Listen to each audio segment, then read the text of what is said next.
आप संघर्ष करो, हम तुम्हारे साथ है। पंडाल के अंदर उपस्थित जहां जहां तक मेरी आवाज आ रही है सारे साथियों, सभी साथियों से निवेदन है अपनी अपनी जगह बैठ जाए। हमारे बीच में राष्ट्रीय लोकतांत्रिक पार्टी के सुप्रीमो बड़े भाई साहब हनुमान जी बेनीवाल अपने बीच पहुंच गए हैं, तो सभी से निवेदन है कि आप अपनी अपनी जगह बैठ जाएं।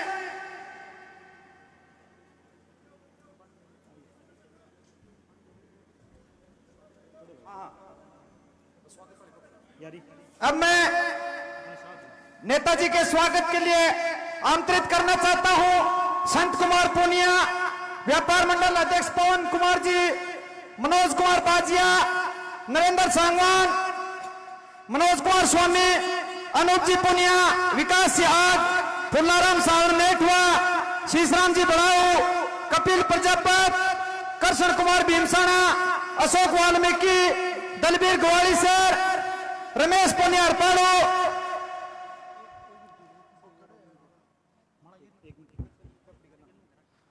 सुरेश कुमार पूनिया अरपाड़ो। जहां जहां तक मेरी आवाज पहुंच रही है उन तमाम लोगों से मेरा निवेदन है कि आप पंडाल के अंदर पहुंचे और हमारे बेनीवाल जी के विचार सुने। अब मैं सभी साथियों से एक बार पुनः निवेदन करना चाहता हूं कि वो बैठे राजगढ़ में पधारे। मनोज जी मीणा, अब मैं राजगढ़ में हमारे लोकप्रिय सांसद राष्ट्रीय लोकतांत्रिक पार्टी के संयोजक बड़े भाई साहब हनुमान जी बेनीवाल पहुंचे हैं, तो मैं इस राजगढ़ की वीर धरा पर बड़े भाई साहब का भव्य जोरदार स्वागत अभिनंदन करता हूं। नवीन पुनिया अरपाड़ू, रमेश धिंदवाड़, पवन धिंदवाड़, पवन बसेरा, प्रवीण फगेड़िया, प्रेम बड़ौदा, बलवीर टोनी बड़ौदा, बिल्लू बड़ौदा, बलवंत सिंह सुंडा, सरोज जी ढाका, सरोज महिला, मंजू बोध। मैं बड़े भाई साहब सुप्रीमो बड़े भाई साहब हनुमान बेनीवाल जी का राजगढ़ की इस पावन धरा पे हार्दिक हार्दिक स्वागत अभिनंदन करता हूं। बड़े ही सुबह से हम पलक पावड़े बिछा के नेताजी का जब हम इंतजार कर रहे थे, वो इंतजार की घड़ियां हमारी अब समाप्त हो गई है। हमारे नागौर के सुप्रीमो बड़े भाई साहब हमारे बीच पहुंच गए हैं, तो एक बार मैं राजगढ़ के प्रिय साथियों से निवेदन करना चाहता हूं कि भाई साहब का भव्य तालियों के साथ जोरदार स्वागत करें। जिंदाबाद। अब मैं निवेदन करना चाहूंगा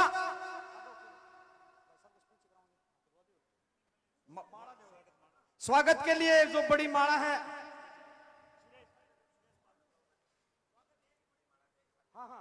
बड़ी माला में सभी का एक साथ हो जाएगा, टाइम कम है, पहले से ही लेट हो गए हैं। अब मैं सुरेश जी को निवेदन करना चाहता हूं और भाभी जी दोनों जी से कि दोनों को, हनुमान जी को और प्रिया जी को, दोनों को 5100 की माला पहना कर उनका राजगढ़ की इस पावन धरा पे स्वागत करेंगे। सुरेश जी के लिए जोरदार तालियां।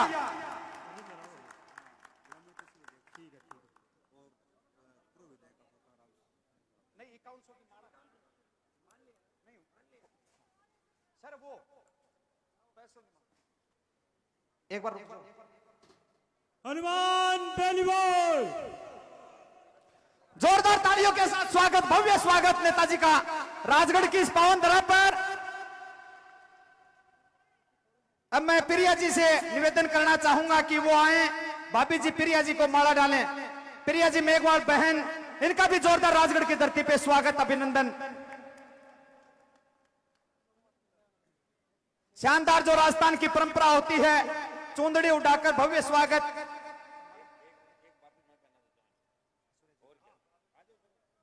सुरेश जी का मान सम्मान करते हुए बड़े भाई साहब हनुमान बेनीवाल, जोरदार तालियां।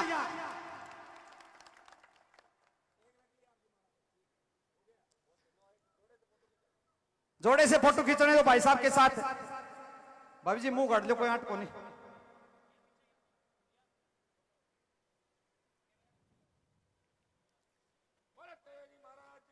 जय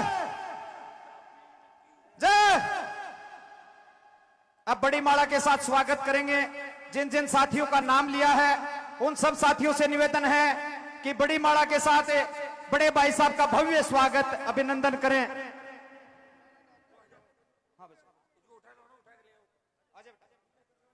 आजा बेटा आजा। जोरदार तालियों के साथ स्वागत, अभिनंदन।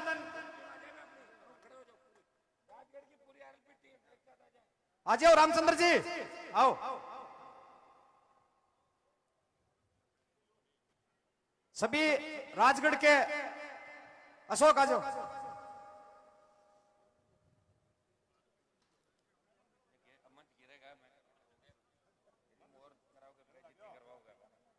जोरदार, मंच पे ज्यादा भीड़ न करें। अभी स्वागत हो गया भाई साहब का। भाई साहब स्पीच देंगे आप सबको। प्रिया जी, इससे पहले बहन प्रिया मेघवाल अपने को स्पीच देंगी। बहन प्रिया से विनम्र निवेदन है कि वो आए, वह अपना उद्बोधन दें। बहन प्रिया मेघवाल, जोरदार राजगढ़ के धरती पे तालियों के साथ स्वागत। अब जो साथी, जिन साथियों का स्वागत हो गया, उन साथियों से निवेदन है कि वो एक बार मंच से नीचे हो जाएं, ताकि मंच पे ज्यादा भीड़ होने की वजह से। अंतर्राष्ट्रीय बॉडी बिल्डर प्रिया जी मेघवाल अपने बीच में है, तो उनसे निवेदन करूंगा कि आए और विचारों से अवगत कराएं इस राजगढ़ की जनता को।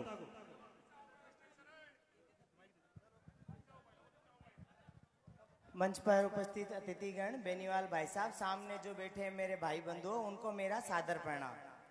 सत्ता संकल्प यात्रा लेके हम आपके शहर में आए हैं, व्यवस्था परिवर्तन की। आप लोगों ने जो प्यार और सम्मान दिया है आरएलपी टीम और ये प्रिया सिंह मेघवाल, आपकी सदा आभारी रहेगी। आपका बहुत बहुत धन्यवाद। हनुमान बेनीवाल जी के बारे में क्या कहूँ, आप बहुत टाइम से जानते हो, ये किसानों के मसीहा है। इनकी एक आवाज संसद में गूंजती है, वो आपके हक और अधिकारों के लिए गूंजती है। वो ये चाहते हैं कि मेरे भाइयों का सर ना झुके, चाहे वो तकलीफ में हो। इन्होंने अपने खुद के सारे सुख त्याग करके वो आपके सुख के लिए भाग रहे हैं। मैं आरएलपी टीम का हिस्सा बनके भाई साहब को मजबूत करती हूँ। राजगढ़ की जनता ने मुझे बहुत प्यार और सम्मान दिया है और बार बार यहाँ आना होता है और बार बार इसी मंच पे मेरा स्वागत होता है। मुझ जितना भाग्यशाली कोई भी नहीं है। मैं दलित समाज की बेटी हूँ, मेघवाल समाज की बेटी हूँ। राजगढ़ मेरा घर परिवार जैसा है। आप लोगों से निवेदन है कि आप ज्यादा से ज्यादा संख्या में बोतल के वोट पे निशान पे वोट देकर बेनीवाल भाई साहब को मुख्यमंत्री पद पे बिठाएं और उनको विजय बनाएं। धन्यवाद। अब आरएलपी के कदावर बुजुर्ग नेता सीताराम जी नाइक का जोरदार तालियों के साथ स्वागत, अभिनंदन करें। बड़े भाई साहब अनूप से निवेदन करना चाहूंगा कि माला पहनाकर बड़े भाई साहब का स्वागत करें। वह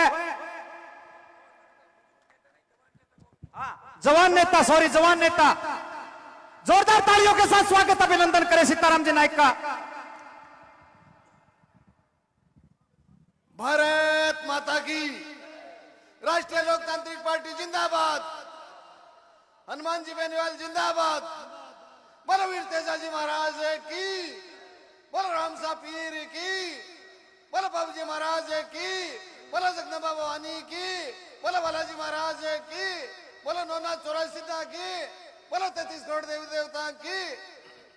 आज आपके राजगढ़ में सत्ता संकल्प यात्रा राष्ट्रीय लोकतांत्रिक पार्टी की निकली।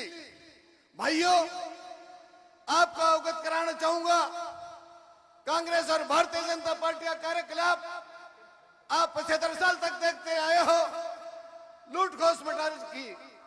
साथियों, आज आप हरा भरा राजस्थान चाहते हो, आप खुशहाल राजस्थान चाहते हो, आप 36 कौम की भलाई चाहते हो, तो राष्ट्रीय लोकतांत्रिक पार्टी के हाथ मजबूत करो, भाई हनुमान जी के हाथ मजबूत करो। राष्ट्रीय लोकतांत्रिक पार्टी 36 कौम की पार्टी है। मैं नाइक समाज से आता हूं। आज मंच पर जो बोल रहा हूं, दौड़ रहा हूं, मेरे साथ में बहन प्रिया पहलवान। साथियों, ये मेघवाल समाज से, मैं नाइक समाज से हूं और इंदिराजी बावरी मेड़ता से, वो बावरी समाज से। सम्मानित साथियों, राष्ट्रीय लोकतांत्रिक पार्टी 36 कौम की पार्टी है। जब जब भी कोई समाज संकट में आता है, उस समय राष्ट्रीय लोकतांत्रिक पार्टी का सिपाही या हनुमान जी बेनीवाल वहां पहुंच करके निजात दिलाते हैं। आप 36 कौम से मैं निवेदन करना चाहूंगा, हाथ जोड़ के करबट निवेदन चाहूंगा, कि अब चुनाव का विकल्प बच चुका है। आने वाली 25 तारीख को राष्ट्रीय लोकतांत्रिक पार्टी बोतल के निशान पर वोट दे करके और राष्ट्रीय लोकतांत्रिक पार्टी की सत्ता बनाए और 36 कौम के लोग जयपुर की सत्ता पर कब्जा करें। धन्यवाद, आपने बोलने का मौका लिया, बहुत बहुत धन्यवाद, बहुत बहुत धन्यवाद। अब मैं राजगढ़ में 2 मिनट भाई साहब का बोल रहे हैं तो मैं 2 मिनट राजगढ़ के स्वागत के लिए 2 शब्द बोल दूं। बड़े भाई साहब राजगढ़ में आज आए हैं, इनका हम राष्ट्रीय लोकतांत्रिक पलटवार राजगढ़ की तरफ से जोरदार स्वागत अभिनंदन करते हैं। भाई साहब को बता देना चाहता हूं कि आप जब से साहब की सूचना मिली है गांव में, तब से लोग बेताब हो रहे थे कि कब हमारे नेताजी आए और कब हम स्वागत के लिए तड़प रहे थे। अब मैं बड़े भाई साहब हनुमान जी बेनीवाल साहब से कहना चाहते हैं, वो आए वो है, उससे पहले जोरदार तालियों के साथ अभिनंदन। किसान मजदूर व्यापार एकता जिंदाबाद, किसान मजदूर व्यापार एकता जिंदाबाद। बड़े भाई साहब हनुमान जी बेनीवाल। सबसे पहले 2-3 जोरदार जयकारे लगाएं। जय बोले सालासर बालाजी की, जय बोले तेजाजी महाराज की, राम साहब पीर की। राजगढ़ के अंदर राष्ट्रीय लोकतांत्रिक पार्टी के पूरे परिवार ने, तमाम पदाधिकारियों ने स्वागत सत्कार किया, बाजार में रोड शो कराया और नौजवानों ने अपने आप बड़ी सभा का आयोजन किया। हृदय से आरएलपी पार्टी का पूरे परिवार का आभार प्रकट करता हूं। बहुत बहुत आपको धन्यवाद। उपस्थित आरएलपी के स्टार प्रचारक सीताराम जी नायक, छोटी बहन अंतर्राष्ट्रीय बॉडी बिल्डर प्रिया सिंह मेघवाल, भाई नरेंद्र, अनूप और इनकी पूरी टीम, यह राजगढ़ की सम्मानित मंच, मौजूद बुजुर्गों, नौजवान साथियों, हमारे चूरू के जिलाध्यक्ष मदन ढाका, मौजूद साथियों, छोटे भाइयों, राजगढ़ जो अपने आप के अंदर अनूठी पहचान रखता है, बहुत मजबूत किसान आंदोलन का नेतृत्व राजगढ़ की धरती ने किया था और आजादी के आंदोलन से पहले और आजादी के आंदोलन के बाद जागीरदारी प्रथा का विरोध भी मजबूती से किया। तो राजगढ़ की धरती ने राजस्थान को मजबूती देने का प्रयास किया। ये हरियाणा का बॉर्डर का इलाका है। और भाइयों 2-3 बात आपके बीच बताना चाहूंगा। आप हरियाणा का बॉर्डर आपके लगता है, यहाँ का किसान बड़ा मजबूत है। प्रदेश में जब भी तकलीफ पड़ी थी 52, 57, 60, 62 का युग अपन देखेंगे तो राजगढ़ के किसानों ने किसान आंदोलन का नेतृत्व किया था और बड़ा मजबूत तरीके से सटीक रिजल्ट भी राजगढ़ के लोगों ने दिए थे।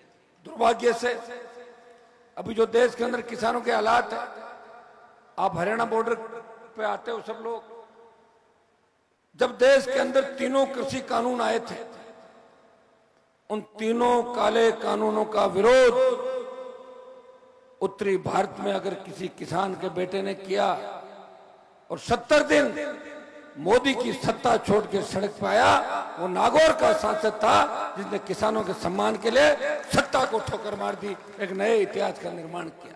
भाइयों जब सेना को ठेके पे दे दिया, अग्निपथ योजना आई, तब इस देश के अंदर 543 सांसद है, लेकिन झंडे के साथ कोई नेता इन मेरे छोटे भाइयों के सम्मान के लिए इनके लिए सड़क पर नहीं आया। झंडे के साथ राष्ट्रीय लोकतांत्रिक पार्टी का सांसद हनुमान बेनीवाल अग्निपथ का विरोध करने के लिए लोकसभा ऑल पार्टी मीटिंग और जोधपुर में 2 लाख जवानों की रैली करके प्रधानमंत्री को चेताया, प्रधानमंत्री जी हम आ रहे हैं, हम उन्हीं किसानों के बेटे हैं जिन्होंने आपको 3 कृषि बिल के मामले में झुकाया था। और उस संघर्ष का परिणाम यह हुआ कि पहले अग्निवीर की जो भर्ती का ऐलान किया उसमें 25% अग्निवीर को रखने की बात थी, 75% वापस भेजने की बात थी। डरी हुई मोदी सरकार ने 50% अग्निवीर परमानेंट करने की बात करी और 50 को वापस भेजने की बात करी। मैं विश्वास दिलाता हूं एक होकर ललकार दिल्ली की तरफ भरेंगे। और जिस तरह पंजाब ने किसानों का आंदोलन का नेतृत्व किया। राजस्थान का जवान इस देश के अग्निपथ के खिलाफ आंदोलन का नेतृत्व करेगा और मोदी सरकार को झुकाएंगे और अग्निपथ को वापस कराएंगे। ये मैं इसलिए कह रहा हूं, सेना, पैरामिलिट्री फोर्सेज के अंदर जब कोई शहादत देता है उसे शहीद का दर्जा नहीं दिया जाता। बहुत बड़ी तकलीफ है। मैं हमेशा लड़ाई लड़ता हूं कि पैरामिलिट्री फोर्स, मिलिट्री के अंदर भी कई बार ऐसी स्थितियां होती है, सीधा टेलीफोन आता है कि जवान ने दम तोड़ दिया, कारण क्या क्या नहीं है। कभी सुसाइड दिखाते थे, कुछ भी कर देते। मुझे लड़ता हुआ देखते हो आप, मिलिट्री के लिए, पैरामिलिट्री के लिए, पुलिस के जवान जब शहादत देते हैं, हम ये भी कहते हैं इनको भी शहीद का दर्जा मिलना चाहिए। जब ये आतंकवादियों से, बदमाशों से मुठभेड़ के अंदर शहीद हो जाते हैं, कौन करेगा आपकी सुनवाई, कौन लड़ेगा आपके? धीरे धीरे कमजोर कर दी सारी व्यवस्था को। जो भी बोलता है उसका मुंह बंद कर देते हैं और अपन भी उस टूल का शिकार हो जाते। मैंने देखा कई लोगों को, जब बेरोजगार थे, जब तकलीफ थी, तो उनको हमारी याद आती। जैसे ही हाथ में अधिकारी बने और डंडा आया और अपने ही लोगों को डंडा दिखा देते हैं, इलाज कर दूंगा, तेरा ध्यान रख। अरे याद करो किन तकलीफों के दौर से गुजर के यहाँ आए थे। फीस भरने को जेब में पैसे नहीं थे, तब याद नहीं आई तुम लोगों को? भाइयों, मैं इतना ही कहना चाहता हूं, हम सत्ता संकल्प के माध्यम से व्यवस्था बदलना चाहते हैं राजस्थान की। कौन सी व्यवस्था सुन लें आप? थाने तहसील के अंदर अगर गांव का गरीब आदमी जाए, फटी धोती फटी जूती के अंदर कोई व्यक्ति तहसीलदार थानेदार से मिलने जाए, तो तहसीलदार थानेदार बोले, बाबा चाय पियोगे, कोल्ड ड्रिंक मंगाओ, बिराजो आप। ये व्यवस्था मैं राजस्थान के अंदर चाहता हूं। और राजगढ़ में विशेष रूप से चाहता हूं, क्योंकि राजगढ़ के अंदर तो आपके सीआई साहब लटक गए थे, पंखे को जान दे दी थी कि नहीं दी थी? क्या कारण थे, क्या कारण नहीं थे, इनके अंदर मैं नहीं जाना चाहता। लेकिन पुलिस का अधिकारी जो कानून के रखवाले हैं, अगर उनको अपनी जान देनी पड़े तो कैसे रखवाली कौन करेगा आप लोगों की? ये राजगढ़ की वही धरती है जहां आपने किसान आंदोलन का नेतृत्व किया। आज दुर्भाग्य देखिए कि सारे हार्डकोर अपराधी, सारे क्रिमिनल यहीं से होकर जाते हैं, बाड़मेर की तरफ यूं घूम रहा सारा सिस्टम। कौन ठीक करेगा? क्या हमारा राजगढ़ ऐसा था? एक दूसरे की जान के दुश्मन बन गए। किसान के बेटे छोटे स्वार्थ के लिए किसी के सीने पे गोली बरसा देते। शर्म आने की बात है कि एक तरफ देश आजादी का 75वां वर्ष अमृत महोत्सव मना रहा है और एक तरफ राजगढ़ जो हमारा मजबूत इलाका है, भाई से भाई को लड़ा दिया, भाई को भाई का खून बहाने के लिए तैयार कर दिया। किसने कर दिया? हमारे नेताओं ने खुद का स्वार्थ सिद्ध करने के लिए बच्चों को तैयार कर दिया और फिर अंधेरे कुएं के अंदर धकेल दिया और खुद पीछे हट गए और ये कह दिया मेरे पास मत आना, मेरे साथ फोटो आ गई तो मेरी बदनामी हो जाएगी। ये काम यहाँ के नेताओं ने किया, ये काम चूरू के नेताओं ने किया। चूरू के नेता, आपको पता है चूरू के नेता तो एनकाउंटर में भी शामिल थे, जेलों में भी गए थे चूरू के नेता एनकाउंटर जब हुए थे। ये चूरू राजगढ़ जहां हमारी सबसे ज्यादा संख्या। दुर्भाग्य देखिए, लोग राजगढ़ के नाम से डरते हैं कि राजगढ़ में नहीं जाएंगे साहब, 8 बजे बाद पता नहीं क्या अपराध हो जाएगा, क्या क्राइम हो जाएगा। हरियाणा उत्तर प्रदेश से ज्यादा डर लगने लग गया। ये व्यापारी जहां मैं सभा कर रहा हूं, इनको पूछो 7 बजे रहे के 12 बंद निकलो दुकान हो, गड़बड़ हो जाएगी। ये किसने दिया भाई? ये सरकारों ने दिया। वसुंधरा गहलोत के गठबंधन ने इस राजस्थान को नरक में डुबो दिया, रसातल के अंदर डुबो दिया। हमें नया राजस्थान चाहिए जहां हमारी बेटियां रात को 12 बजे भी सड़क पे निकले, ऐसा महसूस करे कि मैं घर के आंगन के अंदर घूम रही हूँ। ऐसा राजगढ़ हमें चाहिए, ऐसा चूरू चाहिए। राजगढ़ के अंदर हमारे साइंटिस्ट बने, बच्चे अच्छे पदों पे जाए और एक दूसरे का खून बहाना भूल के एक नई दिशा के साथ सत्ता पे कब्जा करना चाहे। दुर्भाग्य देखिए, सारे कहते तो अपने को नेता है बड़ा, लेकिन पार्टियों की कतार में लगे हुए हैं। मैं कई लोगों से बात करता हूँ, आप आरएलपी ज्वाइन कर लो, लड़ लो, बोले एक बार टिकट को इंतजार करा, बीजेपी टिकट दे दे कांग्रेस, और ना दे तो फिर थाली पार्टी तैयार है। कि मैंने इसलिए बनाई है पार्टी आप लोगों के लिए कि जब नहीं देर चल जाए कारतूस ला के यहाँ पड़ जाओ। मैं भी चाहूंगा नए लोगों को मैं तैयार करूं, मजबूत लोगों को तैयार करूं।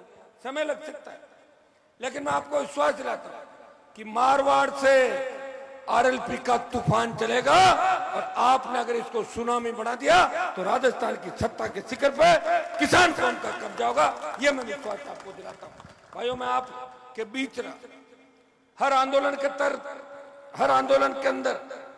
जब प्रदेश के अंदर बजरी माफिया का आतंक था, पेपर लीक हो रहे थे, एग्जाम रद्द होने की नौबत थी, जवान त्राइमाम कर रहा था, नारी अबला की चीख पुकार के लिए सड़क पे कोई लड़ रहा था, वो नागौर का सांसद था जिसने राजस्थान की लड़ाई को दिल्ली तक पहुंचाया और देश में इस राजस्थान का मान सम्मान बढ़ाया, जिसके तीनों विधायक इस राजस्थान को बदलने के लिए रात और दिन एक करके विधानसभा का लड़ते रहे, जिसने हुंकार भरी, ललकार भरी, किसान कर्ज माफी का आंदोलन को अगर देश में हवा दी तो नागौर के सांसद ने किसान कर्ज माफी का आंदोलन को देश में हवा दी। और मध्य प्रदेश मंदसौर में किसानों ने सीने पे गोलियां खा के इस सरकार को जगाया।